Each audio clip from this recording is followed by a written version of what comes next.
자, 그러면은 우리 고전산문 1강 개관은 했고요.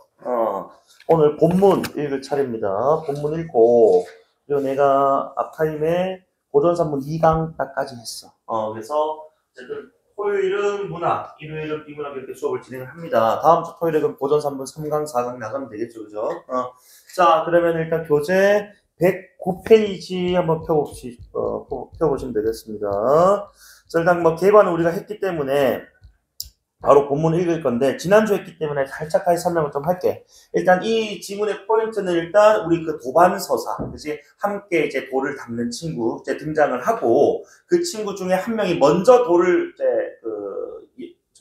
득도를 합니다. 그리고 나머지 친구가 그치 득도하지 못한 상황에서 도움을 통해 그 친구마저도 득도를 하면서 그치 이제 하늘로 올라가는 즉 이제 우리가 이제 위로 올라가는 자 그런 이야기 도반서사 4가지가 등장을 하게 되고 그리고 이제 이게 설화 중에서도 전설에 해당하지 않습니까? 구체적인 어떤 이야기, 사실성에 기반을 둔 그리고 증거물이 또 마지막에 등장하는 그리고 절을 짓는 이야기와 연결되었다는 점에서 사찰연기설화라는 요것도 포인트로 좀 기억해 두시면 좋겠네요. 자 그러면은 109페이지 자 첫 번째 줄부터 한번 읽어볼게요. 자, 이 산의 동남쪽 삼천보쯤 되는 곳에 선천촌이라는 곳이 있는데 라고 해서 그지? 그래서 지명을 활용한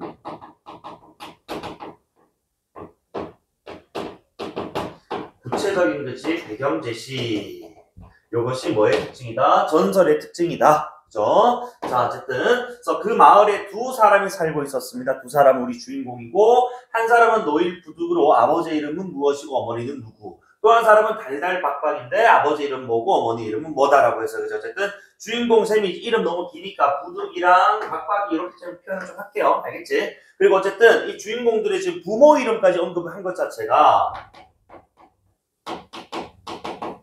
이것도 구체성, 그지? 사실성을 높이기 위한 장치다라고 보시면 되겠어요. 자, 그리고 어쨌든 이들은 풍채와 권력이 범상치 않았다. 그러니까 요거 우리 쌤이 설화 설명해주면서 신화전설 민담, 전설의 주인공은 비범한 인물이라고 말씀드렸거든요. 그죠? 이런 것도 다 비범성 아닙니까? 평범하지 않은 것이 비범이에요. 알겠습니까? 자, 어쨌든 속세를 벗어난 높은 사상이 있어서 이가 말하는 높은 사상은 그들이 원했던 뭐야? 뭐 열반에 이르는 어떤 득도의 성불의 어떤 이제 스탠스 내지는 어떤 이제 가치를 얘기하는 걸 겁니다. 어쨌든 그들의 높은 사상은 자 불교적인 어떤 이상, 그지? 불교적인 도를 그지 얻는 것이겠죠. 그래서 막 우리가 성불한다 또는 득도한다 이렇게 세팅할 거 알겠지?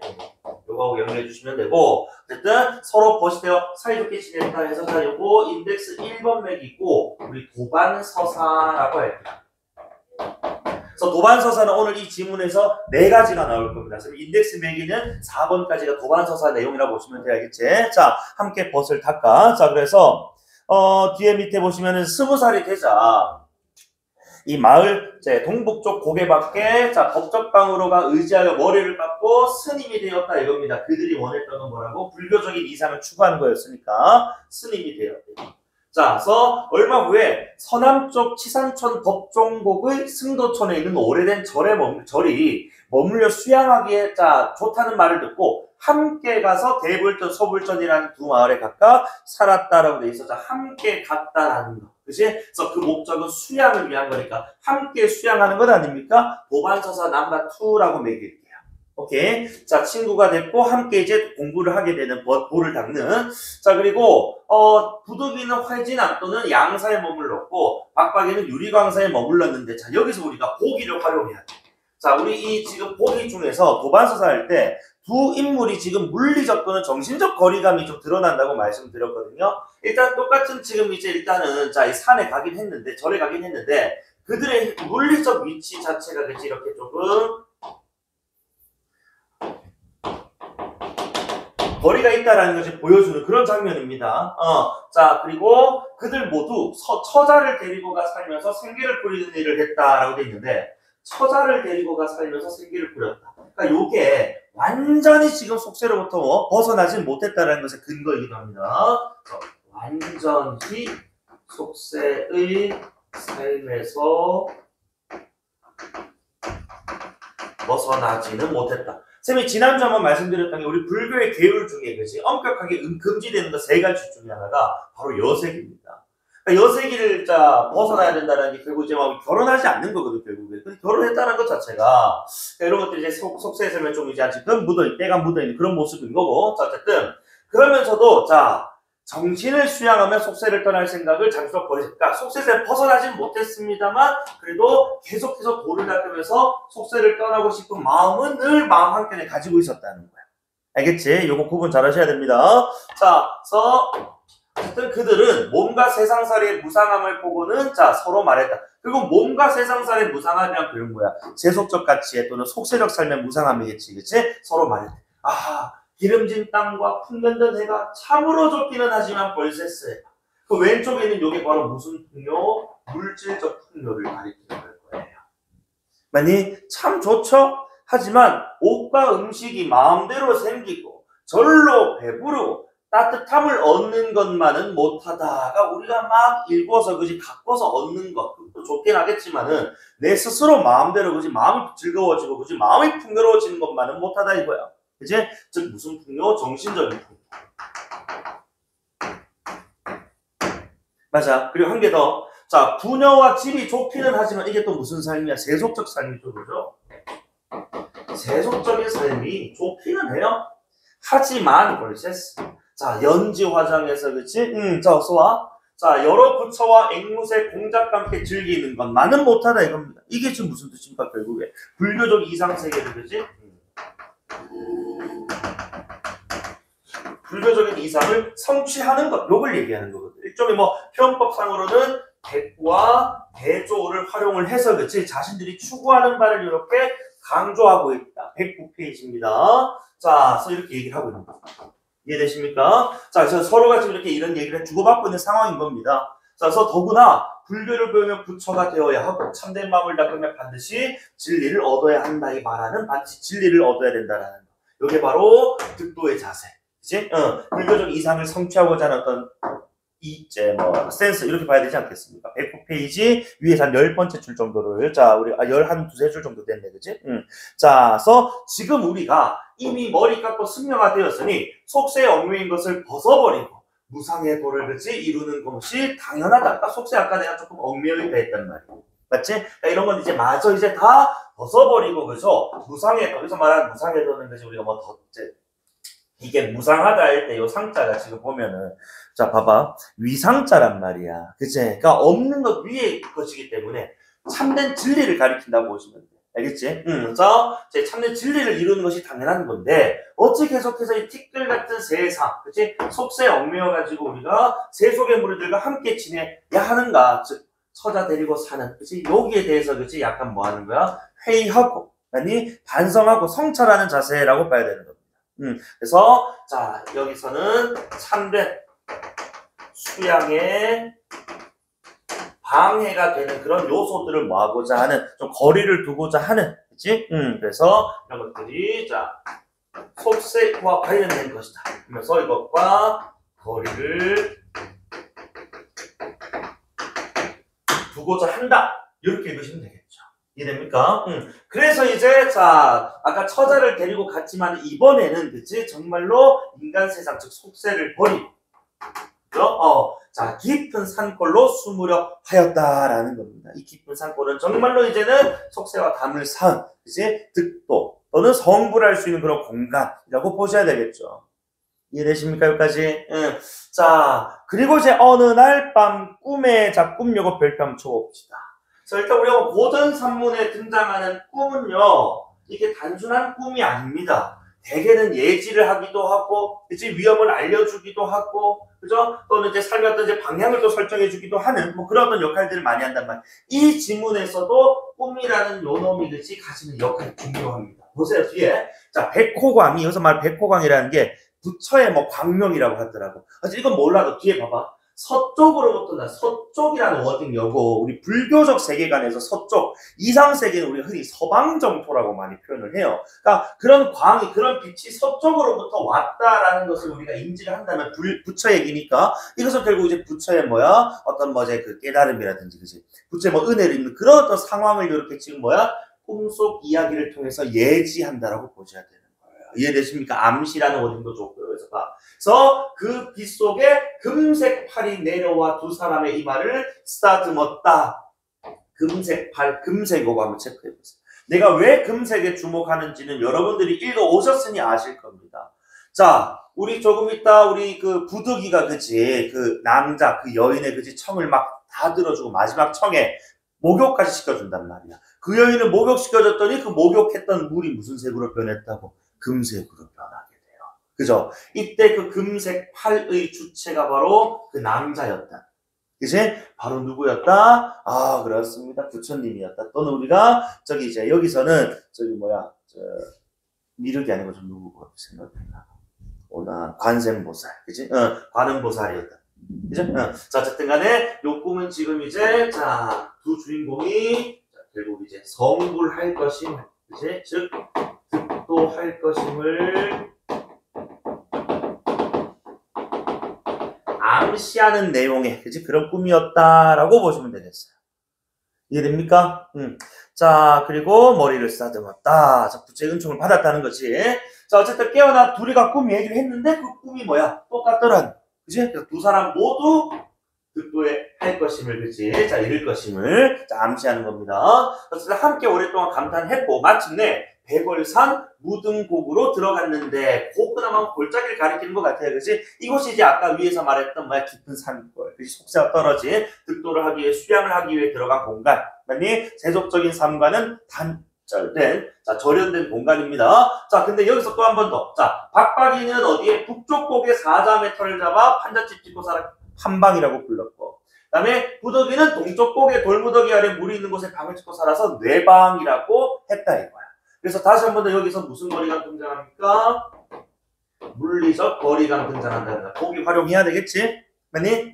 자, 그리고 한 개 더 할게. 자, 북쪽과 동쪽 한 개 더 했고, 그 다음 밑에, 자, 부덕이는 지금 미륵불을 구하고 있고, 박박이는 미타불을 연불하고 있다거든? 나도 사실 뭐 불교를 믿지 않아서 잘 모르겠습니다만은, 미륵과 우리 아미타불이, 미륵불처럼 아미타불이 조금은 다른 어떤 제 개념이라고. 그러니까 미륵불은 이제 미래, 이제 내세에, 그치? 중생을 구원하는 뭐 그런 어떤 인물이고.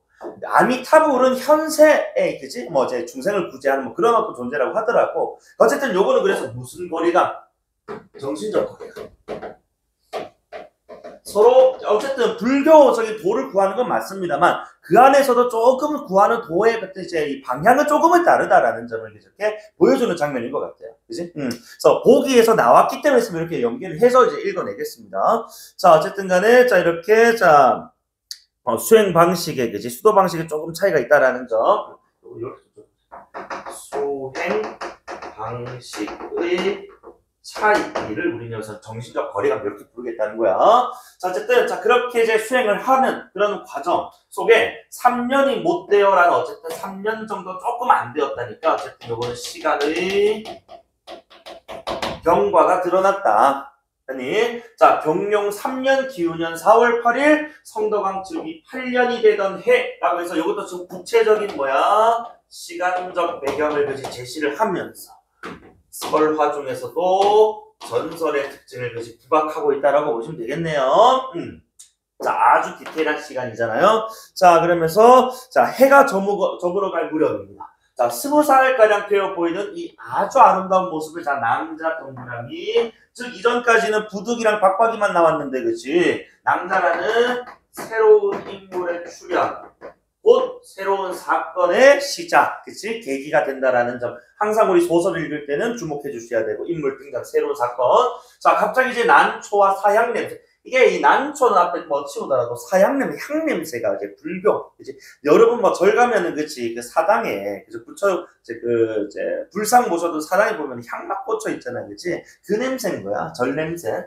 풍기면서 북쪽 암자의 당도, 아까 북쪽에 지금 자리를 잡았던 건 누구야? 박박이 그때. 그래서 이 남자가 지금 여기서는 우리가 이제 관세음보살인데 일단 박박이부터 먼저 찾아갔다 이겁니다. 자, 찾아가서 자고 가기를 간절히 청하면서 자 시를 지어 바쳤는데 그 내용은 다음과 같더라 하는 겁니다. 그래서 남자가 지어 바친 시가 두 개가 나와요. 박박이한테 그리고 뒷페이지에 부득이한테 짓는 시가 나오는데 내용이 공통되는 것도 있고 좀 차이가 나는 것도 있단 말이지. 여기서 구별 좀 해주셔야 될 것 같습니다. 자, 일단 나그네 걸음 늦어 해가 지니 온산은 저물고. 자, 이 나그네는 남자 자신을 비유한 표현인 것 같습니다. 길 막히고 성은 먼데 사방이 고요하네라고 해서 자 배경을 이렇게 설명을 해주면서 남자 자신이 처한 처지를 이렇게 지금 언급을 합니다. 그러니까 당연히 이제 이 부탁을 하기 위해서 그러지 아이고 제가 지금 어디를 가는데 어두워져 가지고요 지금은 가기가 좀 어렵네요. 재워주세요 하기 위한 빌드업이라고. 그래서 오늘 밤은 이 암대에서 머물고자 한 이게 지금 요 전부탁의 내용입니다. 자, 자비로운 스님께서는 화내지 마십시오. 자, 여기서 말한 자비 요거 물결 한번 적어라. 쌤이 그래서 지난 시간 마지막에 이 작품 개관하면서요. 불교의 계율 참 중요합니다.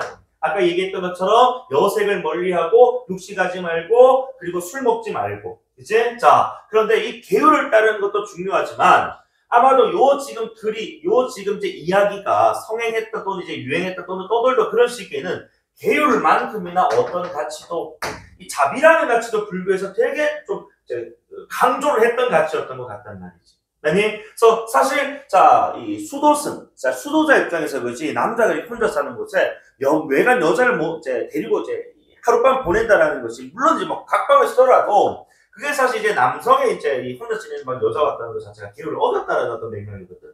근데 그 당시 어떤 가치관으로 봤을 때는 그런 계율 때로는 어기고 뭐가 자비를 베푸는 게 중요하다라는 것을 이 작품에서는 것이 보여주는. 그래서 아마도 당대 어떤 신라 이 사회에서는 것이 이런 게 좀 중요시 되지 않았을까 하는 겁니다. 그치? 어쨌든 간에 자, 그래서 여기서 어쨌든 자 자비를 좀 베풀어 달라는 지금 이제 요청을 했다면 사실상. 그래서 달달 박박 이제 우리 내가 달이 아니고 박박이라고 할게. 박이라고 표현합시다.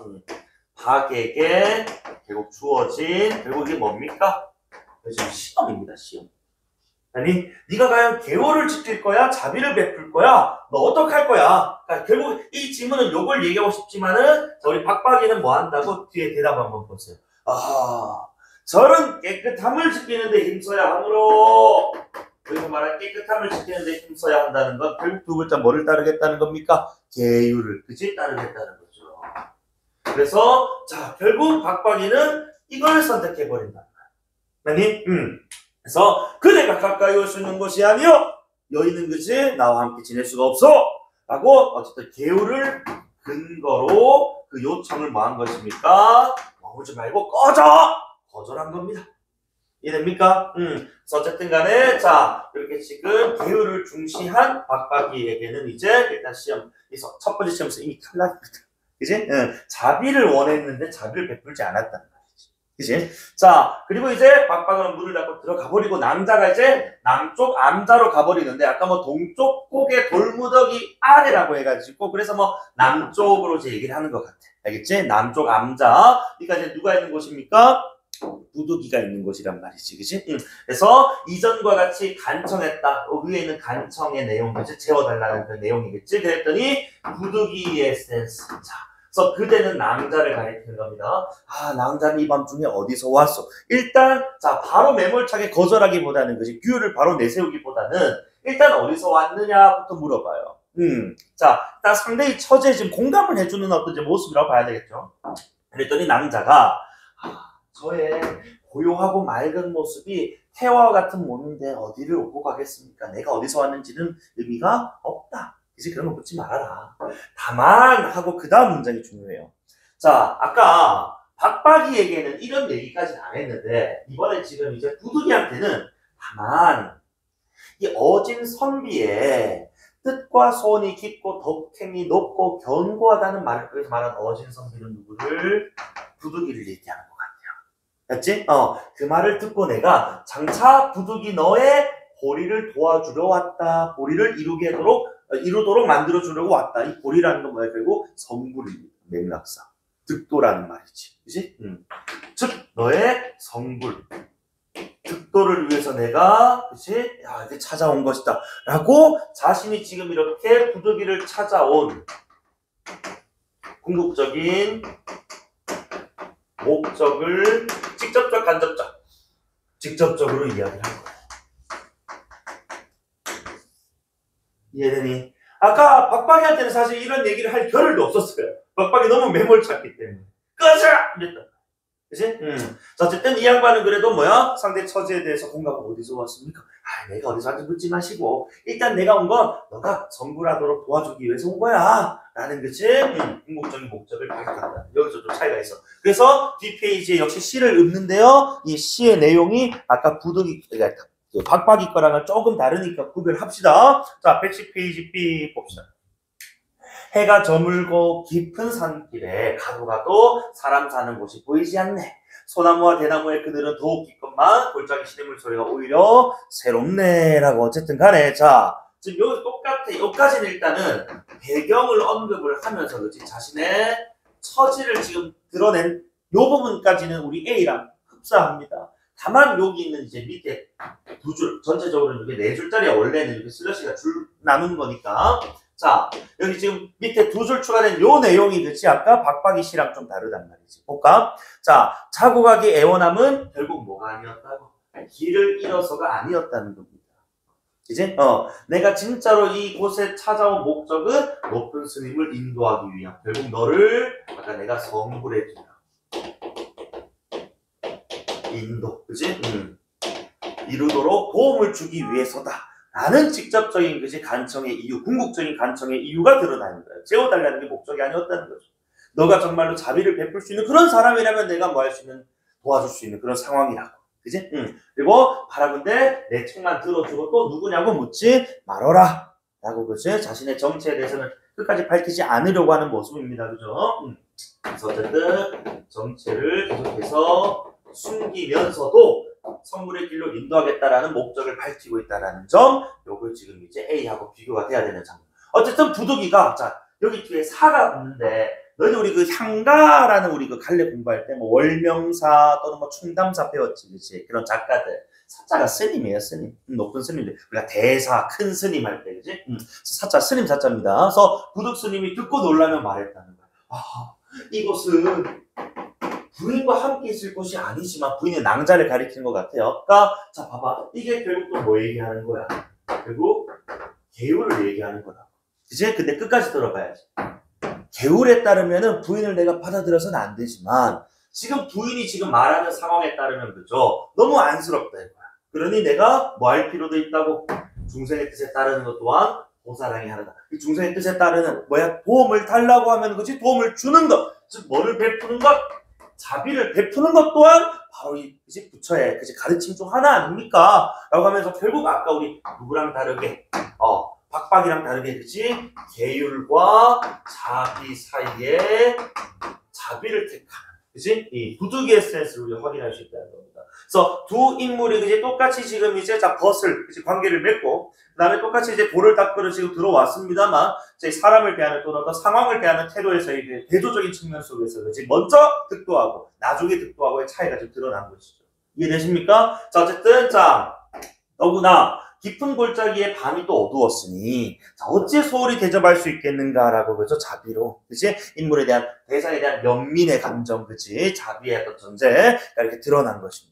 이해됩니까? 그래서 자 밑에 그리고 그녀를 맞이하여 절하고 암자에 머물게 했다라고 했어요. 그치 부득이와 박박이가 그치 태도의 차이가 지금 드러나는 장면. 그죠? 어쨌든, 자, 우리 그 박박이는 첫 번째 테스트도 바로 떨어졌는데, 우리 지금 부득이는 첫 번째 테스트가 통과가 됐어요. 그래서 이 남자가 계속해서 이 재차 조금 계속해서 어려운 요청들을 계속 합니다. 자, 계속 한번 읽어볼게. 그래서 밤이 되자 어쨌든 부득이는 자비를 베풀었지만 결코 그 여인에게 뭐가 다른 마음이 있어서가 아니었다는 거야. 밤이 되자 오히려 마음을 뭐 한다고 맑게 하고 몸가짐을 가다듬고 반벽에 기대어 등불 켜고 고요히 명부를 외웠다 이거야. 맞니? 그래서 수도자로서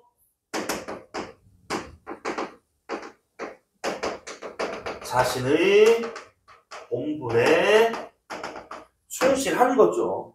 아니, 그러니까 불록 계율, 여인을 가까이 둔 것에 대해서는 어기긴 했습니다만 가까이 두고 뭔가 노닥거리거나 하는 행위를 하진 않았다는 거지. 그 다음, 그래서 새벽이 다가올 무렵에 또 낭자가 한 번 더. 자, 내가 산기가 있으니, 여기서 말하는 산기라는 것은 우리 그 임신, 그치? 임신한 사람을 산모라고 부르잖아요. 그죠? 그러니까 임신의 기운이 있다. 그래서 스님께서는 집자리를 깔아주십시오라고. 그러니까 이건 지금 이제 두 번째 새로운 요청이죠. 그지? 자, 그래서 일단은 자, 자고 가기라는 첫 번째 요청. 그 다음에 여기 있는 집자리 깔아달라는 두 번째 요청이 바로 테스트입니다. 테스트. 자, 부득은 그 모습에 어쨌든 또 뭐한 말, 또 측은한 생각이 들어서 거절하지 못할 결국 그 요청을 뭐 하게 된다고 또 수용, 받아들이게 됩니다. 자, 그리고 촛불을 이제 은은하게 밝혔어. 자, 낭자는 이제 해산을 마쳐 아이를 낳았다 이겁니다. 그치? 그 낳은 아이는 어떻게 되는지 모르겠습니다만 어쨌든 갑자기 세 번째 요청. 이게 가장 어려운 지금 이제 테스트인 것 같은데 뭐를 목욕시켜 주기를 간청했다. 이게 바로 또 요청 3번 되겠습니다. 자, 그 앞에 1, 2번 뭐 재워줘. 방 하나 내서 그치? 재워주는 거. 그 다음에 아기 낳았는데 도움 주는 거 할 수 있다. 근데 남자가 여자를 목욕시켜준다라는 요거를 그래도 좀 어렵지 않겠는가. 우리가 성을 바꿔봐도 그치? 아무리 어렵다 쳐도 우리 뭐 쌤도 뭐 그런 거 해본 적이 있긴 한데 우리 저기 이제 뭐 요양원이나 이런 데 가면은 이제 뭐 노인들 이렇게 뭐 혼자 씻기 어려우신 분들 뭐 봉사해본 적은 있어. 근데 되게 조금 그래도 조금 아무리 나이 드시고 힘없는 약자 뭐 노약자라 하더라도 조금 민망하긴 하거든. 그죠? 아주 근데 되게 젊은 청춘 남녀들이니까, 그치? 되게 어려운 지금 테스트를 또 요청을 했다, 이거야. 자, 그래서 부득이는 되게 부끄럽고, 그리고 이것만큼은 계율을 너무 어기는 것 같아서 두려웠다, 이겁니다. 그러니까 이게 지금 결국에는 뭐야? 부끄러움과 두려움이 엇갈린다라는 건 이것 자체는 결국에는 이제 뭐가 약간 내적인 갈등. 심적인 어떤 동요. 그러니까 이제는 진짜 계율을 좀 따라야 되는 건 아닐까? 지금껏 내가 베푼 자비, 이 정도면 충분하지 않겠어? 하는 그지 내적 갈등과 심리적인 어떤 동요는 흔들림이야.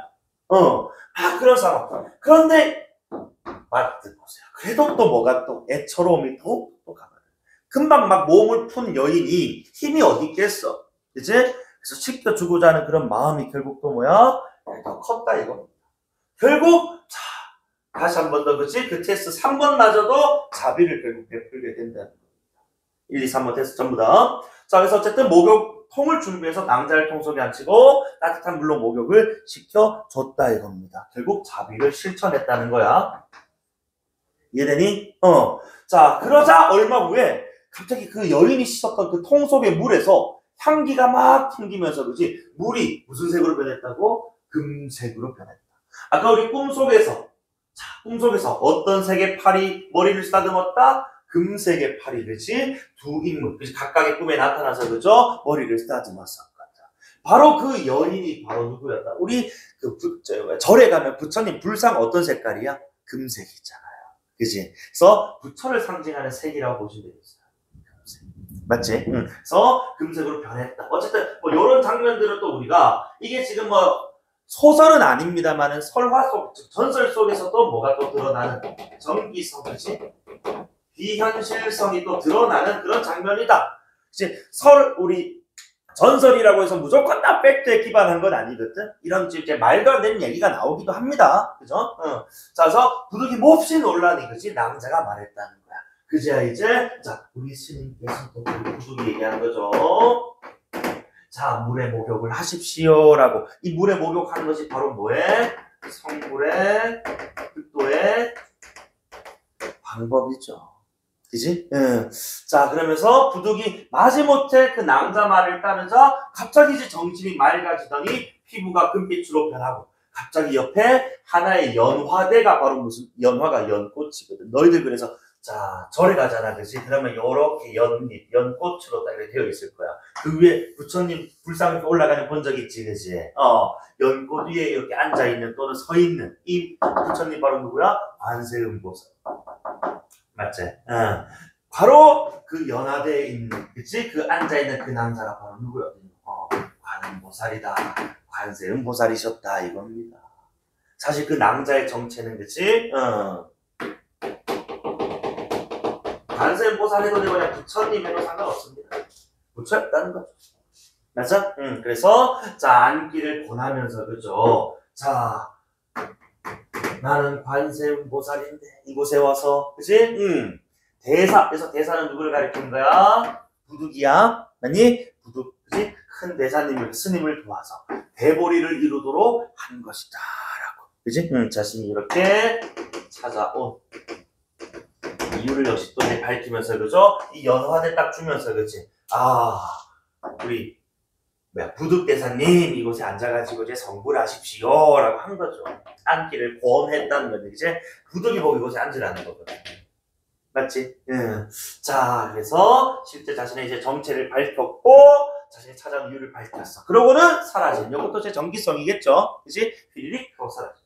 그리고 자 여기서 이제 장면이 살짝 달라져. 한편하고 리프레시 되는데 이렇게 지금 우리 부득이가 성불하는 과정에서 박박이는 뭐 하고 있었다고? 자신이 어떤 약간 이제 이 도덕적인 우월감에 젖어 있었다는 거야. 이렇게 생각했다. 오늘 밤 노일이 이제 부득이거든, 그지? 부득이 역시 부득이 집에 역시 낭자가 또 찾아갔을 거야. 그럼 이 새끼가 또 계율을 어겼겠지? 나는 계율을 지켰는데 놀리러 가야지.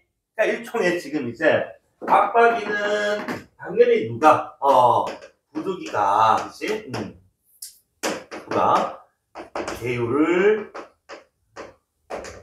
어겼을 것으로 그죠? 짐작을 판단을 하고 그를 뭐하러 가려고 했어? 놀리러 간다. 조롱하러 가려고 했다. 맞아? 자, 그래서 이렇게 지금 도덕적 우월감을 누리면서 그치? 느끼면서 갔어. 부득이 있는 곳으로 갔어. 근데 부득이가 어디 앉아 있다고 할까? 그래. 아까 관세음보살이 그치? 연꽃이 다 주면서 거기 앉으라고 했었거든. 앉아 있더라. 이렇게. 약간 샘프 빼고 약간 부처님처럼 생겼잖아요. 그래서 인자로 이렇게 자비 이렇게 그죠? 이렇게 쭉 웃고 있는 거예요. 왔느냐? 미륵 부처님이 되어서 이미 광채를 바라고 있더라고요. 이미 성불을 하셨어요. 그래서 자신도 모르게 원래는 뭐로 왔는데 조롱하려고 왔는데 그치? 자신도 모르게 이렇게 머리를 조아르고 얘를. 그러니까 어쨌든 간에 여기서는 이제 자 성불한 그치? 이 부득이를 보고 박박도 그죠? 그냥 얘를 갖췄어. 아니 어떻게 이렇게 되셨습니까? 라고 했더니 모두 그 자세히 그 연유를 말했다. 이거 이제 뭐 생략적인 진술이겠죠. 위에서 아까 다 언급을 했기 때문에 굳이 여기서 한 번 더 얘기 안 하는 거예요. 그치? 우리는 독자들 읽어왔을 거니까 이제 생략 비약적 진술이고 박박이 탄식하며 말했다니까 그게 테스트였는데 나는 그 테스트를 통과하지 못했었구나 하면서 박박이 봐봐. 나는 마음이 막혀서라는 것은 계율에만 너무 집착했다 이겁니다. 이해됩니까? 마음이 막혀서라는 요 구절에 대해서 물어본다면은 계율에 집착을 한 나머지 부처가 요구하는 거지 또는 이 불교 세계에서 요구하는 자비로움에 대해서는 뭐 하지 못했다? 내가 인지하지 못했다. 베풀지 못했다 이거. 그지?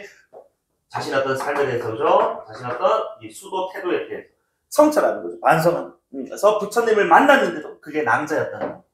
도리어 예우하지 못했다. 뭐를 베풀지 못했다? 자비를 그지? 베풀지 못했다. 맞습니까? 그래서 큰 덕이 있고 지극히 어진 스님이 누구 얘기하는 거야? 부득이. 그지? 저보다, 박박이 나보다 먼저 성불을 하셨으니, 그지? 이르렀으니, 옛날의 교훈을 잊지 마시고, 함께 도와주십시오가 인덱스 3번 매길게요. 요 인덱스 3번은 뭡니까? 도반서사 3번. 맞지? 먼저 성불한 사람이 있고, 나중에 성불한 사람이 있는데, 여기서 갈라지는 게 아니고, 먼저 성불한 사람에게 이제 도움 요청하고, 먼저 성불한 사람은 그제 아직 성불하지 못한 사람에게 또 도움을 주는 도반서사 3번. 이해돼? 그러면서, 박박이가, 자, 이런, 요청을 하니까, 우리 부득이도, 그래. 자, 통안에 아직도 남은 물이 있으니, 목욕할 수 있을 것이요. 다시 한번 더 이것도 성불의 방법을 알려준 것이죠. 그치? 자신이 성불했던 방법처럼 너도 저 통 안에 들어가서 그치? 자 마음을 깨끗하게 비우면 뭐 할 수 있다. 성불할 수 있다. 라고 알려주고 도움이 주문. 자 그리고 박박이도 그곳에서 몸을 씻자 부득이처럼 뭐가 되었다. 무량수불 무량부처님이 되었다 이겁니다. 어쨌든 뭐가 성불하셨다 이겁니다. 그래서 아까 우리 꿈의 내용이 실현됐다 OX 두 인물 모두에게, 그치? 그 꿈, 각각 꿈에 나타나서 금색 손으로 팔로, 그치? 머리 싸듬었잖아. 그러니까 두 인물 모두 성불했다. 꿈이 실현됐죠? 그죠? 그리고 두 부처, 박박이 부득이가 엄연히 이제 마주대하게 되었다. 산 아래 마을 사람들이 이 일을 듣고는 다투어서 와서는 우러러보고 감탄하면서 참으로 신기한 일이다 라고 하였어. 그리고 두 부처는 사람들에게 설법을 하고 나서 구름을 타고 가버렸다. 이게 바로 도반서사 네 번째입니다. 이게 바로 입적했다라고 해요. 자신들이 이제 뭐하고 설법을 다 베풀고 이제 저 이상세계, 저 서방정토 저 세계로 넘어가 버렸다, 이런 뜻입니다. 오케이?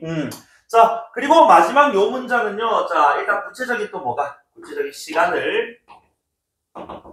시간적 배경을 언급해서, 그지? 사실성 높여주는 우리 전설의 장치이고, 그리고 한 개 더. 자, 이곳에서, 자, 마지막 문장 보면은, 우리 지금 이 왕이, 그치? 신라 경도왕이 이 이야기를 듣고 그곳에, 그치? 그 산에, 백월산에 큰 절을 짓도록 했다라는, 그치? 얘기. 그리고 그 절의 이름은 백월산 남쪽에 있는 절이다. 아까 남쪽 암자에서, 그치? 먼저 성불했거든, 우리 부득이가. 그래서 사자는 절사자고 남쪽은 남녀남자니까, 그치? 백월산의 남쪽 지역에 있는 절. 그래서 이게 절의 이름으로 결국 이게 뭐가 되는 거야?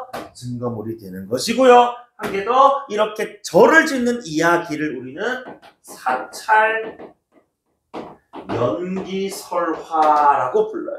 사찰이란 절, 연기는 빌드, 짓다니까. 그래서 증거물이면서 사찰 연기설화로서의 어떤 성격을 보여주는 장면, 그리고 시공간적 배경의 어떤 구체성도 보여주면서, 그치? 사실성을 또 보여주죠. 그래서 어쨌든 고전산문 1강은 이렇게 마무리하겠습니다. 오케이. 자, 가인은 앞에 쌤이 영상 올리면 앞에 부분 한번 봐야겠지? 자, 그리고 고전 시간 2강 할 건데요. 2강은 본문 읽기 전에 개간 좀 먼저 하고, 개간한 다음에 이제 잠깐만 좀 쉴 건데, 자, 일단 우리 114페이지에 쌤이 제목 설명을 하면서 이 작품의 전반적인 어떤 제 스토리를 좀 설명을 좀 드릴게요. 요걸 좀 인지를 하셔야 이 지문 읽을 때 이해가 조금 더 쉽게 됩니다. 자, 일단은 제목 설명 좀 드리면, 채생기우, 여기 슬래시 한번 쳐볼래요? 자, 채생, 우리 고전 산문 읽을 때 생으로 끝나는 어떤 이제 인물이 있으면 그때는 유생이란 뜻이야, 뒤에. 그지? 그래서 채시성을 지닌 젊은 선비란 뜻입니다. 그래서 사람이에요. 자, 그래서 채생이란 인물이 기이한, 우리 이제 친구와 조우하다 할 때 우가 만날 우자입니다. 그래서 기이한 만남을 한 이야기, 이런 뜻인데, 이때 기이한 만남은 누구와의 만남이냐? 그래서 내가 여기서 인물의 이제 구조도를 몇 가지 좀 그려볼게. 자, 일단 우리 채생이라는 인물이 있는데, 이 채생은 되게 엄격한 아버지 밑에서 이렇게 훈육을 받고 자라는 인물이야. 근데 이 채생 아버지는, 우리 뒤에 보기하고 내가 연계해서 읽을 거니까 여기 그 하단에 여백 좀 있을까? 좀 상단에 이 인물 구조도를 그려놓으면 편합니다. 아시겠죠? 자, 이 채생 아버지는 이 지문에서는 몰락한 양반으로 설정이 되어 있어. 이제 몰락 양반이라는 건 기본적으로 우리가 어느 시대를, 조선 후기 시대를 전제를 한단 말이지. 자, 그래서 우리 작가가 살았던 시대가 실제로 이 양반이 18세기 후반에 이제 태어나가지고 19세기 중반까지 살았다고 얘기를 하더라고. 즉 조선 후기의 사람이야. 그러니까 조선 후기니까 우리가 흔히 고전 문학에서 말하는 조선 후기는 크게 딱 세 가지. 신분제의 동요. 이제 그다음에 물질적 가치관의 어떤 팽배, 그치? 어떤 시장 경제 활성화, 뭐 이렇게 얘기를 합니다. 그래서 이 작품에서는 쌤이 아까 언급했던, 자, 신분적인 동요와 더불어서 물질적 가치관의 어떤 팽배인데, 이 작품 대개는 그럼 우리가 귀결점이 물질적 가치관이 팽배하는 사회에 대해서 되게 좀 이제 부정적으로 생각을 한단 말이에요. 근데 이 작품 그렇지 않아요. 이 조선 후기에 우리가 뭐 하려면 보다 학업에 집중하고 보다 이제 입신양명, 즉 공명을 우리가 이루려면 물질적인 능력 조건이 어느 정도는 갖춰줘야 된다라는 것에 대해서 긍정을 합니다. 되게 좀 독특한 이제 주제인 거죠. 그래서 자, 봐봐. 그래서 이 몰락한 양반가인 그치 채생의 아버지는 이 양반이라는 게 아직도 뭐에 얽매여 있다고, 신분에, 그치? 이런 제도 아직 얽매여 있단 말이야. 그러다 보니까 이 양반은 되게 명분, 뭐 체면, 뭐 유교적인 윤리, 이런 것들을 막 중시한단 말이지. 맞아? 자, 어쨌든 이런 과정에, 자, 채생 아버지가 어느 날 채생에게 우리 조상님께서 묻힌 묘에 네가 좀 이제 산소에 제사 좀 지내고 오너라 라고 시켜요. 자, 성묘 보낸 거지.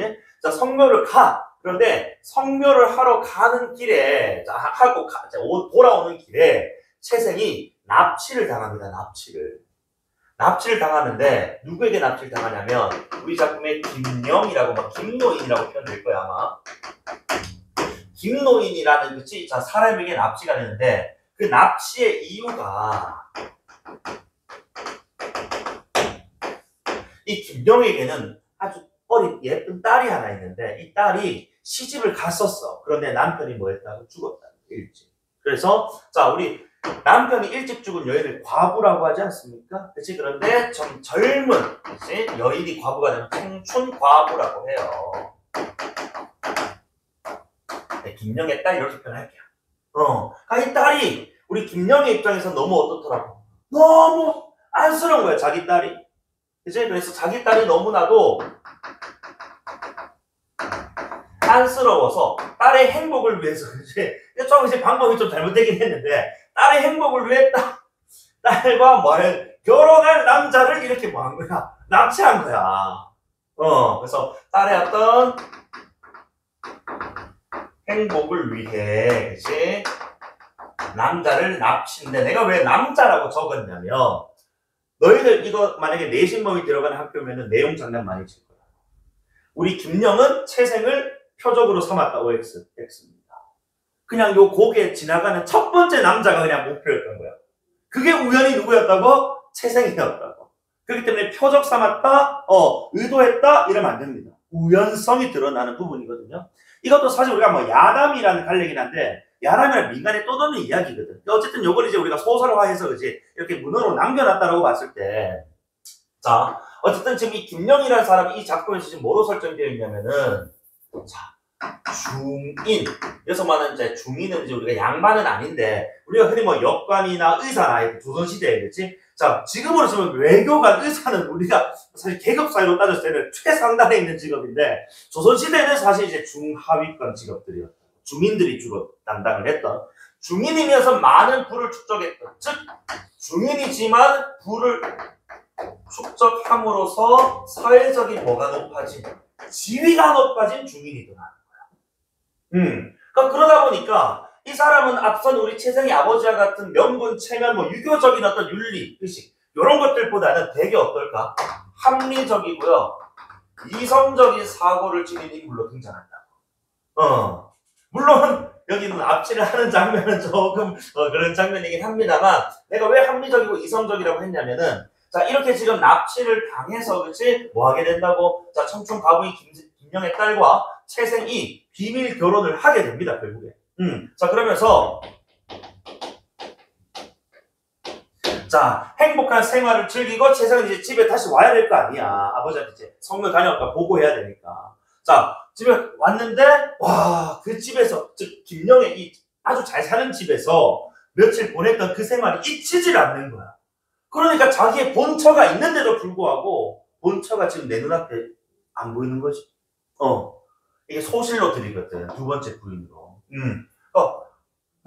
그냥 이제 뭐 젖어가지고 그치 우리 집은 이렇게 막 거미줄 쳐져 있고 다 무너질 것 같은 그지 약간 거지꼴인데 그 집 너무 향기롭고 좋았다 이거야.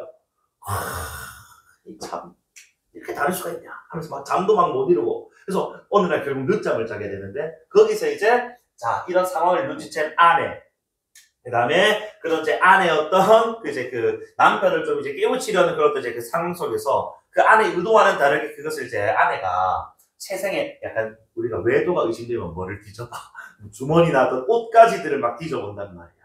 그 항상 이제 우리 뭐 그런 드라마들 보면 립스틱이 묻어있다 그 식으로 한단 말이지. 주머니가 있었던 거야. 비단 주머니가. 그 안에 막 금은보가 있더라고. 그래서 남편이 이 새끼가 분명히 다른 여자랑 만났네. 하고 일어나면 네가 좀 뭐 해라. 스스로 좀 반성 좀 해라 하고 방에다 그걸 짝짝짝 깔아놨는데 그걸 남편이 못 보고 누가 봤다고. 늦잠 잔 아들 깨우러 온 아버지 즉 시아버지가 봤다 이거. 야 이놈아 이게 어디서 났어? 하고 물어보니까 그제서야 이런 일이 있었나. 실토를 하게 되고 거기서 채생 아버지와 김영 사이에 뭐가 갈등이 이제 생긴다. 그 갈등의 상황에서 채생 아버지와 김영애 센스가 각각 명분과 체면을 내세우는 것이 되게 좀 고리타분한 전통적 가치관. 그리고 김영은 이제 조선 후기에 이제 합당한, 그치? 조선 후기의 사회 세태에 이제 걸맞는 합리적이고 이성적이고 좀 냉철한 센스를 보인다는 점에서 두 인물의 어떤 이 같은 사건에 대한 어떤 태도적인 측면.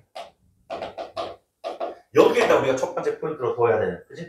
부분인 거고. 자, 그런데 어쨌든 간에, 자, 여기 대해서 이제 김영은 되게 냉철하고 합리적인 어떤 이야기를 해가면서, 그치? 그러면 우리가 좀 연을 끊도록 합시다. 우리가 계속해서 인연을 이어갈 이유가 없습니다. 하고, 얘기를 하면서도 계속 채생의 집안이 되게 몰락해서 지금 가난하고 어렵단 말이야. 계속 몰래 도움을 줘요. 그럼 결국 이제 우리가 속담 중에 가랑비에 옷 젖는다고 하잖아. 계속 도움을 주다 보니까, 계속 도움을 받다 보니까 뭐 하게 되는 거야? 결국 스며들게 된다. 맞지? 결국 우리 김영의 도움 없이는 못 살게 되는 상황까지 이르러. 결국 그래서 채생의 아버지가 결국 혼인을 허락하고, 그치? 부부의 연을 인정하는, 그치? 자, 그런데도 계속해서 아직 좀 못마땅한 게 좀 남아있었단 말이야. 자, 그러다가 채생 집에다가 그냥 뭐까지 줘버려? 집까지 선물해. 자, 그래서 채생의 아버지 빼고 전체 가족이 다 이사를 갑니다. 새 집으로. 채생 아버지 원래 집 자기 혼자 지금 산 남아있는데 밥은 먹어야 될 거 아니야. 그래서 그 새 집에 가끔 가가지고 밥도 얻어먹고 가는데 그 새 집이 너무 좋은 거야. 내가 말해놓은 게 있잖아. 에헴! 그래도 내가 양반이 체면이 있지. 어떻게 사돈이 준 집에 살래? 에헴! 이랬는데 너무 좋아. 그래서 채생 아버지 그 두 번째 포인트 이 지문에 결국에는 뭐의 변화가 생기는 태도, 의식의 변화가 생기는 포인트가 있습니다. 뱉어놓은 말은 있고, 근데 저 집에 살고는 싶고, 그럼 오케이. 그럼 또 뭐 하면 돼? 또 맹분을 만들면 돼. 내가 저 새 집으로 들어갈 수 있는, 정당화시킬 수 있는 명분이. 야, 아들아. 이게 사실 우리가 가족인데, 따로따로 사니까 참 힘들지 않느냐? 같이 살자. 했더니, 그치? 아들이, 그래, 아버지가 그런 말을 하길 좀 기다렸다는 듯이, 그래, 아버지 같이 삽시다니까 그날 바로 이사 갑니다. 그래서 결국 자, 명분과 인간적인 욕구라고 생각할게요.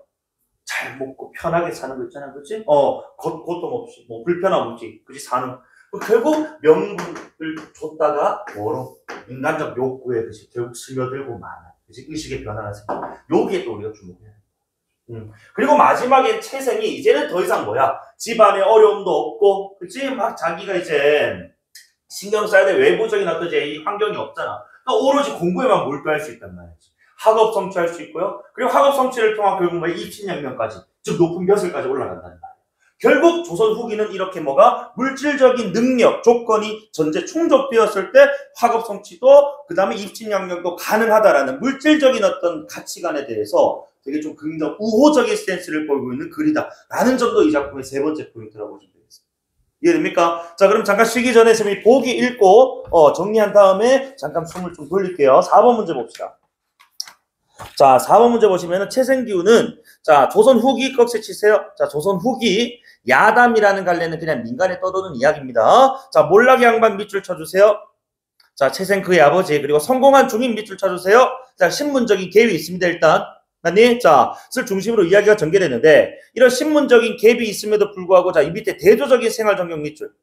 이 신분에 따른 각각의 우리가 떠올리는 이미지가 아니고 반대되는 생활전경이 드러난다는 거야. 양반은 오히려 못 살고 중인이 오히려 더 잘 사는 이제 그런 모습. 그리고 그 과정에서 인물의 성격과 심리를 또 사실적 묘사한 밑줄. 자, 이렇게 지금 이야기가 전개되더라는 거야. 그러면서 자, 채생의 아버지가 드러낸 양반적인 허위의식이 결국에는 김영과 같은 중인계층의 물질적 능력이나 합리적 사고와 또 많이 충돌하게 된단 말이야. 아까 이 사건을 그치 사이에 두고 충돌하게 된단 말이지. 이 두 가치관의 차이 속에서 결국에는 서민층이 바라는 물질적 가치가 양반층이 강조하는 윤리적 가치. 결국에는 뭐 세상의 아버지 결국 거기에 뭐 한다고 스며든다고 인정하게 되고 결국에는 명분보다는 뭐를 따르는 욕구를 따르는 인물이 된단 말입니다. 그러니까 결국 이 질문에서 말하고 싶은 것은 이런 명분, 그 다음에 윤리, 그치? 체면보다는 우리 애가 뭐야? 충족해야 될 그치? 인간적인 생리적인 욕구를 더 먼저 채우는 것이 그치? 물질적인 것이 조금 더 중요한 그치? 또는 중시되는 그런 사회의 모습을 보여준다라는 점에 의의가 있다 이거야. 세 번째 포인트. 이해되십니까? 그래서 쌤이 전체적인 줄을 이렇게 설명을 드린 거예요. 이해되시죠? 그래서 우리 수록 부분은 이제 납치당해서 비밀 결혼 당한 이후에 집에 돌아온 이야기부터가 시작이 됩니다.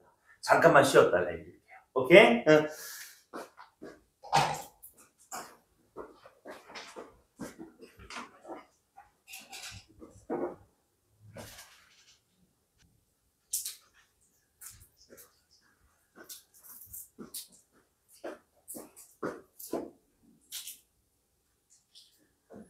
자, 그러면은 과자하고 뭐 좀 드시면서 2강 본문 한번 읽어볼게요. 2강 본문까지 다 가겠습니다.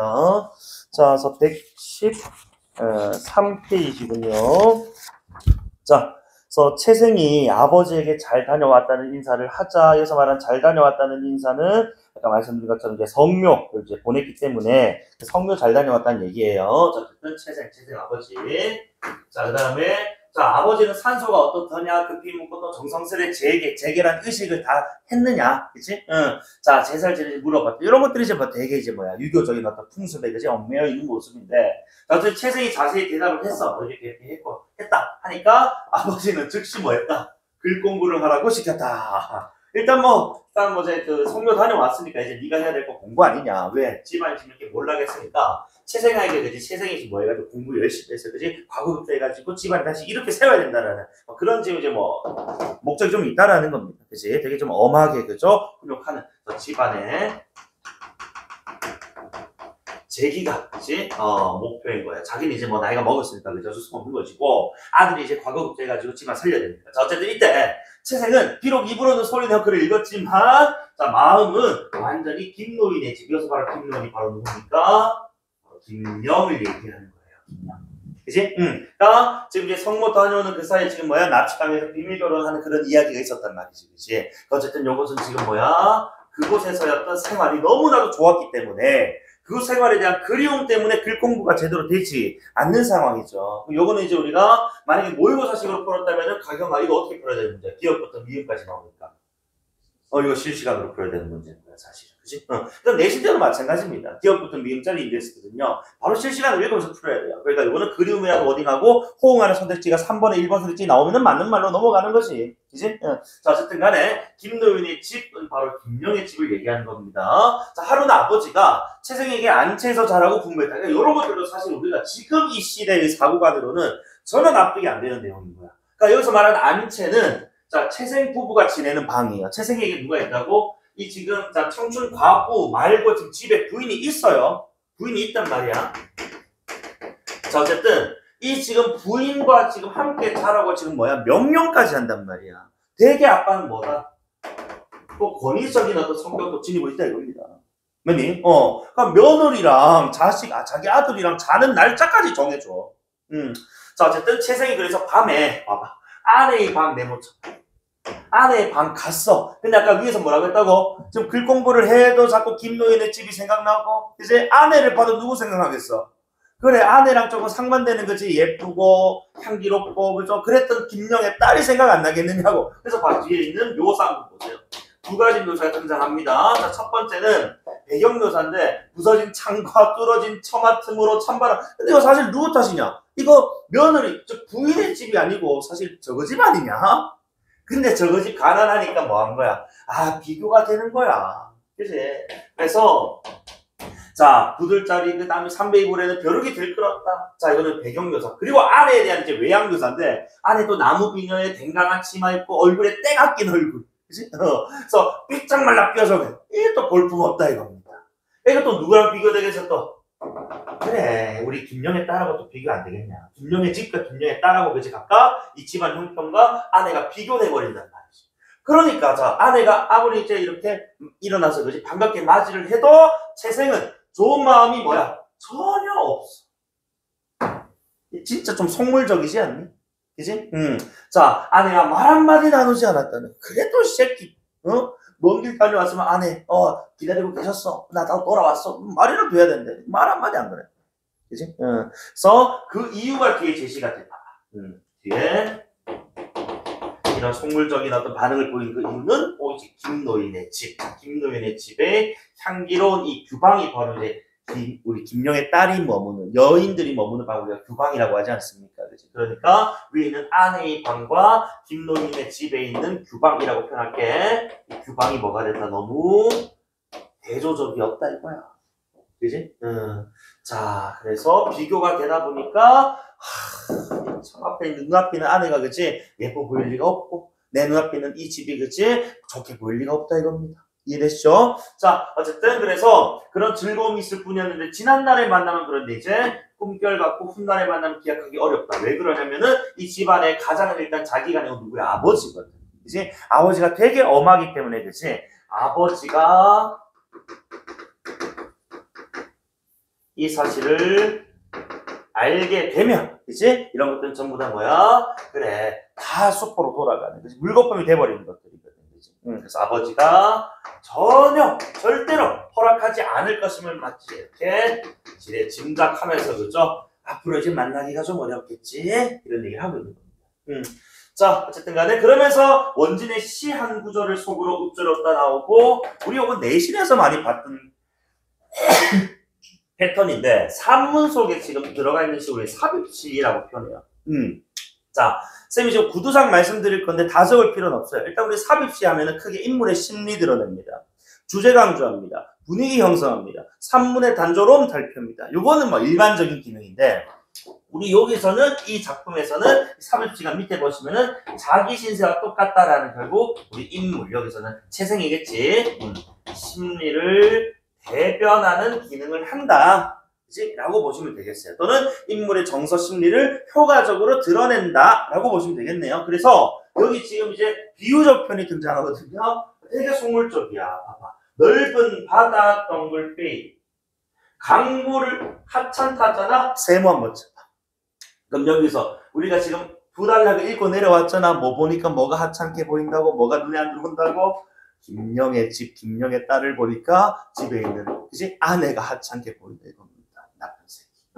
내가 이게 뭐야, 조강 진짜 버리고 잘 되는 본 적이 없는데 이 작품 독특하게도 잘 된단 말이지. 버리진 않아. 그치? 같이 사니까. 어쨌든 간에 이 넓은 바다의 원관념 누구다? 김영의 딸. 그 다음에 강물은 바로 아내. 그리고 밑에 자, 무사는 우리 선녀가 살았던 공간이라고 해. 김영의 집이라고 보셔도 좋습니다. 김영의 딸이라고 봐도 좋고요. 알겠지? 자, 무산 선녀라는 뭐 고사가 있거든. 자, 그런 어떤 예쁨을 또 보고 나니까 다른 구름, 여기서 말하는 다른 구름은 뭐야? 아내거든. 또 세모쳐야지. 그치? 그래서 자, 표현법상 대꾸법과 대조법. 그치? 을 활용해서 그 지난날 그치? 납치는 당하긴 했습니다만 비밀 결혼하고 김정희 집에서 머물 때 그때 그 일을 잊지 못하고 있는 그런 모습이라고 보시면 되겠습니다. 이해되십니까? 자, 그리고 자연물에 이제 비유를 했다라고 투영을 했다라고 보시면 돼. 채생은 이 시가 바로 자신의 신세와 똑같다고 생각하고 짧은 한숨과 긴 탄식 속에 몸을 뒤척이며 잠을 이루지 못했다. 이걸 우리 사자성어로 뭐 전전 반측 이렇게 표현을 하죠. 그치? 자, 그 다음에 새벽종이 울릴 때가 되어서야 겨우제 눈을 붙여 그치? 해가 중천에 오르도록 깨어나지 않았다. 좀 늦잠 잤다 이겁니다. 그럼 이제 늦잠을 잤기 때문에 엄한 우리 지금 아버지 입장에서는 그치? 가만히 있을 수가 없지. 채생은 또 막 닥달할 거 아니야. 자, 어쨌든 이 와중에 이제 같이 머무는 같이 생활하는 아내가 새벽에 먼저 일어나 생각을 했단 말이지. 생각했어. 내면이야. 자. 그러니까 분명히 서방님이 평소 한번 꼭 쳐볼래? 이 평소는 결국 이게 뭐 전후냐면 결국 이제 뭐 전후? 그래 성묘 전후야. 이제 성묘 가기 전에는 이렇게 나를 뭐 해줬다고? 잘 다정하게 대해줬다 이겁니다. 그치? 누구랑? 김영의 딸과 연분을 맺기 전에. 그런데 성묘 다녀온 뒤 꼭 쳐보세요. 여기 기준이지 성묘가. 그러니까 김영의 딸과 지금 이제 아직 정확한 경위는 모릅니다만 성묘 다녀온 뒤로는 냉담하게 그치? 누구의 태도가? 남편의 태도가 아내 입장이야. 태도에 변화가 생겼음을 이렇게 지금 이제 자 판단을 하고 있고 그 다음에 그 태도 변화의 이유를 뭐라고 생각하고 있다고? 자, 이 여자의 직감이란 게 무섭다는 거야. 두 번째 문장 보세요. 달리 정을 준 사람이 있을 거야. 딴 년이랑 놀아났을 거야. 이런 생각을. 그리고 뒤에 뭐라고? 틀림없어라고. 맞죠? 무서워요. 여자의 직감이라. 그래서 그 이유랑 다른 여인 때문이다라고 그죠? 확신을 참 지금 의심을 하고 있는 거지. 이해되나? 자, 그러면서 아내는 그래서 뭐 한다고 이제 자 수색에 들어갑니다. 자, 안색, 얼굴빛도 한번 보고, 옷도 한번 봤는데, 김새를 알아차릴 만한 뭐가 없더라. 단서가 없더라는 거야. 그지? 겉으로는 일단. 그래서 막 옷가지를 뒤졌다는 거지. 우연히 채생이 차고 있는 배로 만든 주머니가 눈에 띄었다. 그래서 일단은 겉으로는 허름해 보였단 말이지. 배로 만든 주머니니까 구멍이 숭숭숭 있는 그런 주머니야. 자, 그래서 전에는 늘 텅 비어 있었는데, 왜? 집이 가난하니까, 몰락한 집안이니까, 그치? 텅 비어 있었는데, 지금 이제 또 성묘 다녀온 이후일 거야, 그치? 가득 차 있더라. 뭔가 들어가 있더라는 거야, 주머니에. 그래서 그 가득 차 있는 것을 꺼내서, 그죠? 자, 본단 말이죠. 의심이 차치자 좀 구름처럼 피어올라니까, 의심이 커지는 상황을 구름처럼 피어올라 감각하자. 뭐 표현한 거네요, 그죠? 의심이 커지는 그런 상황을, 그지? 이제 이 심적 이 정황이, 그지? 점차 이제 뭐야? 물적 정황과 맞닿아 가는 거야. 그러니까 쌤이 약간 코난충이기 때문에. 그러니까 이런 것들이 이제 착착착착 맞아 들어간단 말이지, 그지? 그래서 몰래 그래서 그 주머니 안을 열어보니까 과연 작은 비단 주머니 물결 쳐주시고 별표 쳐주세요. 요게 이제, 자, 그래서 자신의 외도라기 좀 그렇고, 그지? 김영의 딸과 인연을 맺음을 들키는 계기 이렇게 봐야 되겠죠. 그지? 왜냐면 이 작은 비단 주머니 안에 있는 뭐 부시는 이제 부싯돌의 도구들이야, 그지? 조각. 그다음에 바둑알 모양의 은하들이 들어가 있는 게 아닌가. 그치? 그래서 아내는 몹시 화가 나서, 그렇지. 자신의 지금 뭐야? 그 의심이, 그지? 확신이 됐고. 맞지? 그래서, 자, 이런 것들이 이제 물증이 드러났습니다. 주머니 안에 든 물건들을, 자, 자리 위에, 그죠? 버려놓고. 채생이 잠에서 깨서, 자, 아내의 일단 목적은 뭐였다고? 의도는 채생이 잠에서 깨서 스스로 부끄러워하기를 목적으로 했다. 그지? 그래서 애당초 아내의 의도는, 그지? 남편 스스로 반성하고 뉘우치기를 바라는, 그지? 그런 마음에서 쫙 지금 이제 주머니에 있는 물건들을 깔아놨다 이거야. 이해되니? 자, 그리고 이제 기다렸는데 얼마 뒤에 누가 갑자기 등장했다고? 아버지가 등장했다고. 왜? 아버지는 아까 뭐야? 그래서 성에서 돌아오자마자 공부시키는 사람인데 얼마나 빡친 사람이야. 그 지금 대낮이 됐는데도 아들의 글 읽는 소리가 안 들리니까 집에 쳐들어온 거지, 방에. 하면서 들어온 거야. 이 녀석! 아직까지 잠을 자면 어느 길에 글자를 읽겠니? 하면서 막 혼내는 거야. 우리들 엄마가 안 되는 거지. 어쨌든 간에. 잠문을 열고 질책을 하자, 채색가 막 혼비백산하는 거야. 갑자기 아버지 들어가지고 막 난리치니까 하고 옷을 막 입는데, 그때 이제 아버지가 살짝 집안을 둘러봤다 이거지. 보니까 뭐가 보이더라는 거야. 자, 아버지가 주체다해. 아버지가 문장의 주체야. 눈을 돌보니까 문득 작은 주머니. 이 작은 주머니 뭐? 그래, 비단 주머니. 그치? 그리고 이거에 대해서 우리 아버지 뭐라고? 참 해괴한 일이다 라고 반응을 보였다. 아니, 얘가 이렇게 재물이 많을 리가 없는데? 하고, 그죠? 그 다음 내용도 좀 웃기네. 채생을 뭐해? 그물에 넣어가지고 대들보에 매서 매질을 막 하는 거야. 이 새끼 어디서 나왔어 이거? 물어! 그래서 채생은 어차피 고초를 견디지 못해 결국 일일이 다 뭐하고 말았다. 실패하고 말았다. 뭐 여기서 말한 실패는 뭐야? 비밀 결혼을 했고 집안이 좀 이제 잘 사는 집안에, 그치? 비밀 결혼을 해서 재물을 받게 되었다라고 다 이제 털어놓게 된 겁니다. 그래서 어쨌든 간에 자, 결국 이것은 아내의 의도와 달리 누가? 아버지가, 그치? 먼저 발견하게 되면서 이 사달이 났다라고 봐야 되는 거야. 이해되지? 자, 그리고 아버지는 근데 그 이야기를 듣고 더 극대노했다. 그 이유는 일단 첫 번째. 일단 아버지는 되게 명분과 체면을 중시하는 사람이기 때문에 전통적이면서, 그지? 되게 신분질서를 중요하는 사람이더라고. 일단 그 집안이 지금 무슨 집안? 여관의 집안. 중인 신분의 집안. 신분 차이. 맞지? 아니, 우리 집안이 아무리 몰락했어도 어찌 중인 집안의 여성과 그럴 수 있냐? 플러스, 자, 조선 후기니까 아직 자유연애가 그렇게 활발하던 시기는 아니라고. 집안과 집안끼리 정략적인 뭔가가 오고 가야 되는데 뭐 했다고? 자신 몰래 결혼했대. 있어서는 안 될 일. 그치? 우리가 지금 계속해서 본 채성의 아버지 성격상 절대로 일어나서는 안 되는 일인 거지. 일어나고 말았다. 자신도 모르는 사이에. 분노를 할 수가 없어. 그래서 참 웃긴 게 뭐냐면은 집불도 없으면서 자기 집에 하인도 없으면서 남의 집 하인을, 야, 돌쇠야, 니 김영 알지? 김영이 좀 불러와줘. 내 부탁 좀 하마. 남의 집 하인을 불러가지고 시킨 거. 근데 요게 또 보면은, 이렇게 할 수 있는 이유도 여전히 신분제가 종료는 됐습니다만 여전히 신분제의, 그치? 여전히, 그치? 우리 내신할 때 봉산탈춤 이런 거 했나 모르겠습니다. 봉산탈춤 같은 거 보면 마지막에 양반사명제가 막 분노하면서, 그치? 전령 써져가지고 시바리 같은 중인 이 상인 잡아오라는 막 그런 구절들이 있거든. 그러니까 조선 후기 사회가 신분제가 종료는 됐으면 여전히 어떤 이제 양반으로서의 권위가 인정은 되고 있었다는 거야. 일부분에서. 그지? 어쨌든 이런 부분도 확인할 수 있는 것이고, 그 다음에 김영은 본래 부귀한 사람이라 재상이나 학사라 할지라도 앉아서 불러볼 수가 없는 인물이다. 이게 바로 이제 뭐야? 조선 후기에 달라진 이 사회적인 지위를 보여주는 장면인 겁니다. 분명히 지금 부귀한 사람, 부귀한다. 하지만 신분은 뭐라고? 중인이거든. 그치? 근데 중인을 이제 함부로 부를 수가 없다? 그만큼 이제 부호, 그치? 이런 것들을 통해서, 그죠? 재물, 이런 것들, 사회적인 지위가 결정되고 있는 그런 모습을 보여주는 사회, 세태를 보여주는 장치죠. 자, 하물며, 일개 학구는 이제 집에 앉아서 글 공부나 하는 세상 물정 모르는, 여기서 맥락상 채생의 아버지를 얘기하는 것 같아. 그래서 신부는 꿈을 보내 멋대로 불러올 수 있겠는가? 그리고 요게 갈래상 야람이라고 하지만은 야단계 소설이라고 부르기 때문에 우리가 또 내신 때 많이 봤던 구절 아닙니까? 이런 서리적 진술로 많이 등장하는, 갑자기 이건 누구의 반응인 거야? 이 이야기에서 갑자기 누구의 반응이 갑툭튀했다? 서술자의 반응이, 그치? 그래서 이걸 우리는 서술자의 개입, 좀 더 디테일하게는 편집자적 논평, 이렇게 부릅니다. 이 정도는 이제 우리가 이제 모의고사를 준비하든 내신 준비하든 간에 나오는 부분 나오면 이제 체크를 할 수 있어야 되는 거지. 이 정도 반응이 확 나오죠.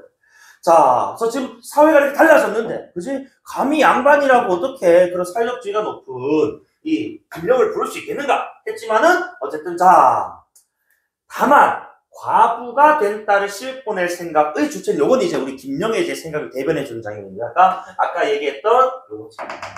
과부가 된 딸. 그래서 너무 안쓰럽다. 다시 제 시집을 보내고 싶은 그런 어떤 이제 생각. 이게 지금 우리 김영의 그죠? 궁극적인, 납치의 궁극적인 목적이었습니다. 그렇기 때문에 했다? 자, 모욕을 감수하고 당장 누구의 말을 달려가지고 채생집으로 갔다. 그러면 이 상황이 좀 터졌거든, 이제 결국에는. 이 상황에서 김영의 스탠스가 어떻다고 되게 합리적이고 냉철하다. 일단은 자신의 목적을 달성해야 되니까. 감정적으로 하기보다는 되게 냉철하게 판단을 하는 거야. 하지만 우리 채생의 아버지, 우리 김영이 도착했거든? 그 반응 어때요? 성난 목소리, 소리 지는 거야. 조선놈은 목소리 큰 놈 이긴다고 하지만은, 여기서 너무 그지, 감정적으로 되게 좀 이제 사고도 경직된 사고죠. 일단 자초지종을 물어보고 말로서 해결할 수도 있는데, 보자마자, 소리 지르면, 경직된 사고, 감정적인 반응. 자, 한번 가볼게. 다음 페이지, 114페이지입니다. 자, 그래서 채생의 부가, 아니, 그대는 얘를 무너뜨리고 딸의 음문을 도와 자신의 행실을 가르치고 내 아들까지 가르쳐서 대체 왜 그런 것이요? 라고 딱 이 말만 들어도 되게 뻔스럽잖아. 맞지? 예법 따지고, 그치? 딸의 음분을 도왔다 하면서, 그죠? 막 상대를 질책합니다. 그래서, 어쨌든, 우리 채생의 아버지의 스탠스는 되게 윤리적인 가치를 그지 중시하고, 명분과 예법에 얽매여 있는 그런 인물이다라는 걸 우리가 확인할 수 있어요. 맞지? 자, 그랬더니 김영이 되게 이걸 만약에 우리가 한편 연극이라든지, 그지? 어떤 하나의 장면으로 구성을 좀 한다면, 이 양반 되게 차분한 어조로 얘기를 했을 거야. 사회를 고르는 수레가 공교롭게도 되게 아는 님을 만났으니 기차 아래 불행을 다 말할 수는 없을 것이요. 라고, 그죠? 자, 이 사회를 고르는 수레, 이게 어휘풀이 나와 있잖아. 자, 그래서 115페이지 어휘풀이 한번 봐봐. 뭐라 되어 있어? 그래서 김영은 과부가 된 딸을 애처롭게 여겨서 새벽에 서울 큰 거리로 하인들을 내보내 처음 지나가는 젊은이를 데리고 오려는 목적이었다. 그치? 그러니까 이것은 다시 한 번 더, 애당초 처음부터 채생이 목표가 아니었다. 알겠지? 표적의 대상이 아니었다. 즉, 이 말은 우연성이 드러나는 구절. 이해되나? 자, 그래서 어쨌든 간에 우리 어떻게 처음부터 채생을 내가 노린 건 아닌데, 이거 우연치 이렇게 불행하게 되었다. 하지만 지금은 물이 흐르고 구름이 사라지듯 두 집안이 평안하니 서로가 싸우지 않고 살면 그만이지 남의 흠을 소리 높여 드러낼 것까지 없지 않겠소이까? 라고 이것은 지금 자 우리 김영은 이미 채생이 부의 성격을 뭐한 것 같아? 간파를 한 것 같아. 이 사람 집에 보면은 명분과 예법을 중시하는 사람이니까 뭐를 되게 중시한다고? 체면을 중시하는 사람이야. 그지? 그러니 지금은 사실 우리가 이 사건이 터지긴 했습니다만 네가 지금 괄괄 뛰지만 않으면 아무런 문제가 안 되는데 네가 사사건건 태클 걸고 항의하고 이제 뭐 지적을 하면은 이 사건은 커질 수밖에 없어. 그럼 결국 누가 손가락질 받겠니? 너와 내가 손가락질 받아. 너 손가락질 받는 거 별로 안 좋아하는 것 같은데? 그냥 우리 그냥 뭐 하면 되지 않을까? 입 다물면 되지 않을까? 그지? 그러니까 자 재생부의 성격을 지금 이제 간파한 이 김영희, 그지? 사건을 좀 해결하고자 하는 자 이렇게 지금 이제 항의를 그만둘 것을 이제 뭐 요청하는 그런 장면이죠, 그렇죠? 그랬더니 채성의 아버지는 딱히 대꾸할 말이 없더라. 이 말은 뭐라? 그래서 자기가 체면을 중시하는 사람이라는 걸 자기도 이제 인정을 한단 말이지, 그렇지? 자 그러면서 자 김영은 즉시 떠나며 말했습니다. 우리는 앞으로 상관없이 우리 서로 곤란하게 하지 말고 삽시다라고 했는데, 자 이건 아까 내가 가랑비에 옷 젖는다고 했어, 그렇지? 계속해서 뭐 한다고? 물질적인 도움을 계속 준단 말이야. 밑에 중요한 부분 줄거리 보세요. 자 그럼에도 불구하고 김영은요 채생 집안이 곤경에 처할 때마다 계속 도움을 줘. 서로 신경 쓰지 말자고 해놓고는 거지 계속 도움을 준다고. 이런 것도 이제 단계적인 어떤 설득 전략 아니냐?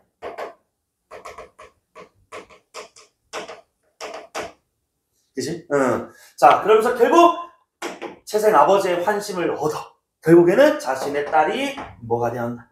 채생 집안의 며느리가 되도록 만든다. 결국 목적을 성취했다 이렇게 가야 되겠죠.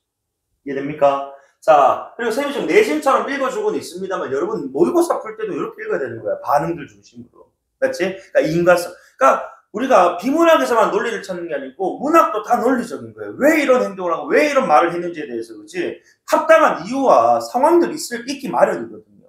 이해되지? 그래서 자, 어쨌든 이후에 커다란 새집 내망. 자, 이 새집을 이제 뭐 한다고? 김영이 지어갖고 채생 부부를 살게 하고 채생의 부모까지 모셔와서 살게 한단 말이에요. 하지만 이 채생의 아버지는 새 집에서 살기를 뭐 한다고? 거부한단 말이에요. 아직도 여전히 뭐야? 명분에 좀 체면에 그지 이렇게 좀 얽매여 있단데 B 부분이 요 작품에 나는 포인트인 것 같아. 자, 그래서 요건 이제 채생의 부, 즉 아버지가 하는 멘트예요. 에이, 당신 혼자 가시오. 나는 이 작은 집을 지킬 테니 작은 집 내모치세요. 자, 아까 위에 있는 지금 큰 새 집하고, 그치? 이 작은 집하고 역시 또 이제 생활 환경이 좀 대비돼도 되는 겁니다. 자, 그래서 어쨌든 우리 지금 아버지가 좀 거부를 했는데 어머니는 그냥 좋은 날 택해 이사를 했다 이거예요. 그러니까 아버지 이제 얘기는 안 따른다. 그러니까 니는 네 좋을 대로 해라. 우리는 이사 갈 거다 하고 가버리는 거죠. 그러니까 채생부의 즉 아버지의 신념이 가족들에게 외면받는 거야. 그러니까 이게 사회가 달라지니까. 그러니까 옛날에는 아버지가 이렇게 우리는 안 간다. 우리는 이 집에서 지낸다. 이러면 모두 다 못 가. 근데 이제 뭐 한다고? 아이고 당신 혼자 이어서 하세요. 우리는 갈랍니다. 가볼 때. 그치? 변화하는 사회 속에서 이런 신념보다는 그치 물질적인 어떤 이제 인간적인 욕구의 충족이 더욱더 중시되는 사회를 보여줍니다. 자, 아버지가 때때로 그래서 가봐. 어디를 가보겠어? 위에 있는 큰 집이겠지. 새 집. 그 새 집에 가보면 무려 뭐, 자, 수십 명의 하인 물결. 자, 대문 앞에 나와 맞이하고 좌우에 에어싸고 그치? 별당으로 모시고 들어가더라고. 막 에스코트까지 해줘. 그래서 별당을 봐. 아버지가 간혹 가서 먹을 수 있게 자 하려고 만든 곳이었는데 별당 들어가면은 자 서가에는 책이 또 가득한 거야. 그치? 양반집 사내부들 좋아하는 책들 가득.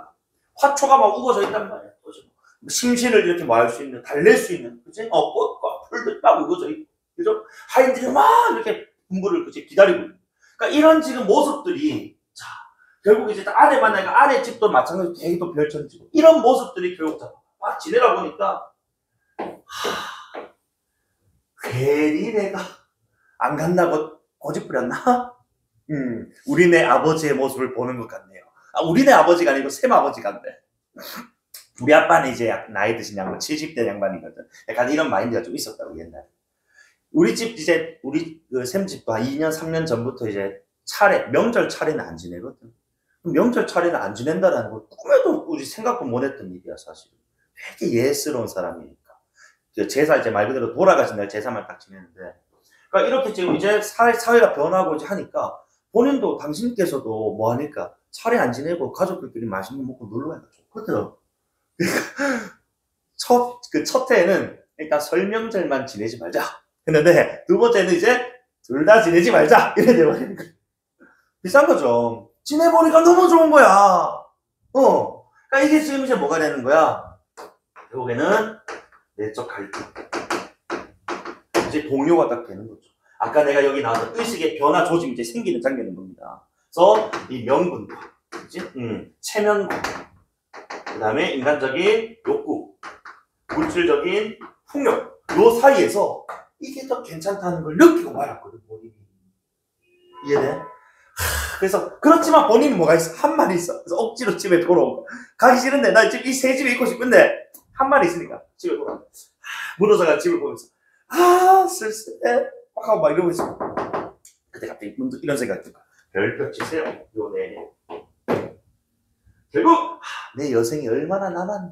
손가락 한번 튕길 만큼 이제 짧은 시간이 이제 불과하다 이거야. 더 이상 뭐 하지 않겠다. 체면 안 챙기겠다. 응? 맹분에 얽매이지 않겠다. 그치? 내가 이리 고생해서 뭐 하겠노? 라고 하면서, 그죠? 의식의 변화가 이제 드러난 장면.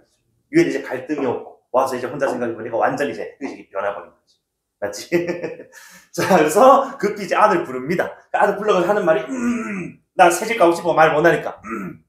나 홀로 빈집에 살면, 너에게 이 아침, 저녁으로 밥을 나르게 하는 건 그 돌에 해가 되는 것이다. 오히려 좀 귀찮은 일이다. 여기, 근거 1번. 정당성을 갖기 위한 1번이죠. 자기가 새집에 가기 위한. 우리가 한 가족 아이가. 따로 사는 건 좀 안 그러냐? 그죠? 그러니 어쩔 수 없이 나도 새 집에서 단란하게 함께 지내고 싶구나 라고, 그죠? 자, 결국 여기에 지금 이제 자기가 새 집에 살고 싶다는 거지, 정당성을 확보하기 위한 근거들이었다라고 보시면 돼요. 자, 너의 생각은 어떠하냐 물어보니까, 아이고 아버지 기다렸습니다 하고, 그죠? 자, 그리고 그날로 바로 뭐 했다? 짐 싸서 바로 이사했다. 그리고 어머니도, 아이고 저 남편 아저씨 내 저럴 줄 알았다. 결국 올 거면서 하고, 그죠? 아무 말이 없이 그냥 기뻐했다 이겁니다. 자, 여기까지가 B였고, 자, 그 다음에 김영은 계속해서, 근데 그 이후에도 사육집에 계속 물질적인 원조를 해준다고. 이 묘라는 단위가 내가 좀 찾아보니까 이게 78평이더라고. 1,000평이면 78,000평이에요. 그거를 선물로 준 거고. 78,000평. 상상도 안 되는 크기죠. 우리가 흔히 사는 집이 한 30에서 한 40평 내외일 거야. 78,000평이래. 그죠? 엄청나죠? 물질적 도움 계속 줍니다. 그러니까 이제 완전히 이 채생 집안은 뭐에서 벗어난 거야? 가난, 집안 형편 생각, 그제 걱정에서 벗어나게 되는 거야. 그럼 뭐에 몰두하게 되는 거니? 집안살이 걱정이 사라지니까 학업에 몰두하게 되는 거지. 학업에 몰두하게 되니까 학업을 성취하고, 학업을 성취했다는 건 결국 뭐로 이루는? 입신양명. 그치? 여기 글국물자 다 나와 있습니다. 그래서, 자, 결국 높은 벼슬까지 올라가게 되는 그런 과정으로 이르지 않습니까? 그러니까 이 지금 앞에 학업에 몰두할 수 있는 전제가 지금 뭐라고? 결국 물질적인 풍요 또는 능력이 전제되었더니 이게 가능해졌다 이겁니다. 그게 바로 이제 조선 후기 사회의 이제 변화된 모습이라는 거죠. 그 이전처럼 그냥 그 가난한 집에 피죽도 못 끓여 먹으면서 글 공부하는 그런 게 선비가 아니고, 물질적인 풍요로움을 누리면서 이런 넉넉한 형편 속에 공부를 해야 뭐 할 수 있는, 성공할 수 있는, 그치? 그런 사회다. 그러니까 되게, 그래서 이 지문에서는 이런 물질적인 풍요, 능력을 가지는 것에 대해서 뭐 하는 것 같니? 또 긍정적이고 우호적으로, 그치? 이야기하고 있다라는 점을 확인할 수 있다. 이해되십니까? 그리고 마지막 줄 요거 하나 하고 정리할게요. 이제 끝을 낼게요. 자, 금상, 지금 임금이 즉위한 초에, 자, 이때는 기사의 신하, 누구냐면 그게 바로 이제 채생이. 이제는 생이 아니겠지. 늙었으니까. 이게 70세 이상의 신하를 기사의 신하라고 부르더라고. 즉, 그럼 지금까지 했던 채생의 이야기는 뭐야? 이 70세 신하, 지금 70세가 된 채생의 젊었을 때 이야기라는 것이 즉 뭐야? 과거 이야기임을 또 이제 알려줘.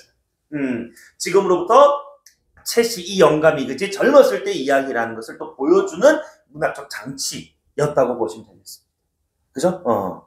자, 그래서 이렇게 우리가 두 번째 강까지 마무리했고, 내일은 비문학 수업입니다. 그래서 본인들 필요한 수업이면 이제 등원하시면 되고, 선생님 말씀드렸던 것처럼 쌤이 이제 출석부에 이름들 체크를 하거든. 오게 되면 내가 카운팅을 할 거예요. 그래서 어쨌든 내일 그 2강 2차 치는 친구들은 잘 챙겨서 와주시면 되고, 자, 오늘 여기까지 하고, 자, 다음 주에는 쌤이 또 그 문학 중에서 필요한 거 보니까, 뭐 고전산문 뒤에부터 가는 친구도 있고, 그치? 현대산문 앞에 가는, 현대산문 한번 해볼까 생각해볼까, 알겠지? 자, 오케이. 내가 화목 중에 진도 알려드릴 테니까 거기 맞춰서 한번 계획 세우시면 됩니다, 알겠지? 고생하셨습니다.